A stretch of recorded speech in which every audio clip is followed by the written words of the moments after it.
সবাইকে আসসালামু আলাইকুম। এই গরমের ভিতর এত বেশি অতিষ্ঠ হয়ে গেছি, একদম মনে হয় বাচ্চা কাচ্চা নিয়ে ফুল ফ্যামিলি, মানে গরম আর সহ্য হচ্ছে না। তো মেরাজের বাবা স্যালাইন নিয়ে আসছে, তো এখন ভাবতেছি যে স্যালাইনটা আমরা সবাই খাবো। তো মাসফিককে আমি এটার ভিতর দিয়ে দিয়েছি। ছিল যে অসহ্য গরম। তারপর হচ্ছে আমি দুপুরে রান্না বান্না কোনো রকম করে ফেলেছি। তারপর হচ্ছে মেরাজের বাবার জন্য এই যে সবজি দিয়ে ডাল একটা করেছি, মানে খুব সুন্দর করে একটা সবজি রান্না করেছি। যেহেতু কুরবানি ঈদ, একটু মাংস তো খেতেই হবে, একটু মাংসও নিয়েছি।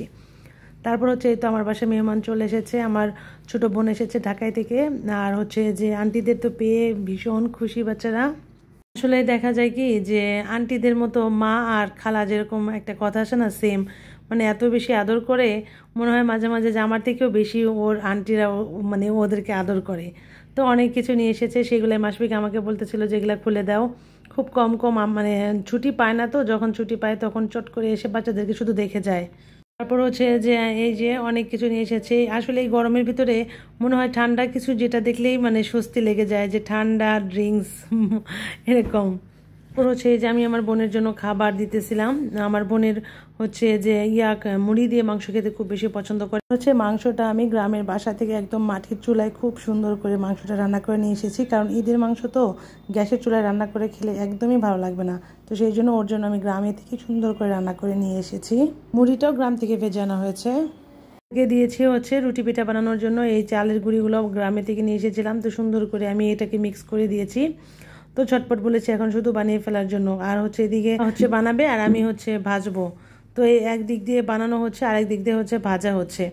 তো রুটিগুলো যদি গোলা অনেক সুন্দর হয় তাহলে রুটিগুলো বেশ ভালো হয়। যেহেতু গোলাটা অনেক বেশি সুন্দর হয়েছিল, রুটিগুলো একদম গোল গোল হয়ে যাচ্ছে। তো আমি বেশ অনেকগুলো ভেজেছি। তারপর হচ্ছে যে এখন আমার বোন বলতেছিল যে আমি কিছুটা ভেজে দিই, কারণ অনেক গরম টানা, আমি চুলার পাড়ে ছিলাম, তো ওকে আমি কিছুটা ভাজতে দিয়েছি। তো এই যে রুটিগুলো এত বেশি সুন্দর হচ্ছে, সাদা ধবধবে একদম। রুটি বানালে ঠিক এরকম রুটি বানাতে হয়, যেহেতু খালা বেশি সুন্দর করে গুলতে পারে না, সবসময় তাকে আমি গোলাটা গুলে দিই। তো এই তো আমার রুটি বানানো শেষ হয়ে গেছে, আমি বেশ অনেকগুলো রুটি বানিয়েছি। তারপর হচ্ছে যে মাংস রান্না করা আছে, আরও মাংস রান্না করব।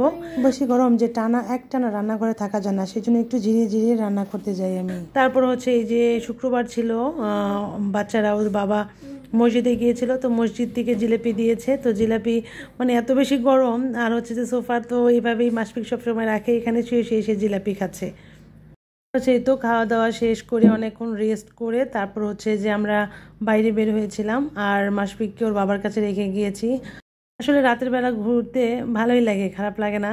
তারপর হচ্ছে যে আমি বেশিরভাগ সময় কেনাকাটা যা থাকে রাত্রেবেলায় বের হই। আর এখন যেহেতু গরম, এখন তো আরও রাত্রেবেলায় বের হতে হবে। তো আজকে এ পর্যন্তই, আল্লাহ হাফেজ।